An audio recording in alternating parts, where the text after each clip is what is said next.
Իսկ դու գիտես, որ Վահան Զատիկյանը ջավախցի է։ Այո, հայ ազատագրական շարժման նվիրյալ եւ պետական գործիչը ծնվել է 1956 թվականին Ախալքալակի շրջանի Լոմատուրս գյուղում։ Նրա անունով է կոչվում Մալաթիա Սեբաստիա համայնքի կենտրոնական փողոցներից, ինչպես նաեւ զբոսայգիներից մեկը։ Ջավախյան ուժեղ արմատներով եւ ռազմատենչ ոգով երիտասարդը տեղափոխվել է Երևան, որտեղ ստացել բարձրագույն տնտեսագիտական կրթություն։ Զատիկյանը մարդկային անկոտրում այն տեսակներից էր, ով իր կյանքի առաջին իսկ օրերից լծվել էր հայրենիքի անկախության եւ պաշտպանության սրբազան գործին։ Նա պարզապես պաշտոնյա չէր, այլ Արցախյան շարժման առաջամարտիկներից եւ Ջավախ հայրենակցական միության հիմնադիրներից մեկը։ Երբ սկսվեց պատերազմը, Զատիկյանը կազմակերպեց կամավորական ջոկատներ, զենք եւ զինամթերք հասցրեց ռազմաճակատ, ինչպես նաեւ անձամբ մասնակցեց հայրենի հողերի ազատագրմանը։ Որպես Մալաթիա Սեբաստիա համայնքի առաջին թաղապետ եւ ազգային ժողովի պատգամավոր, նա զրոյից կառուցեց եւ շենացրեց իրեն վստահված տարածքը։ Զատիկյանի օրոք հիմնվեցին այգիներ, եկեղեցիներ, մշակութային կենտրոններ,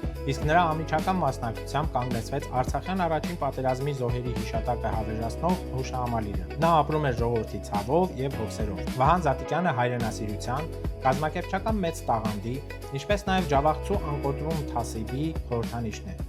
Իմացիր քո արմատները։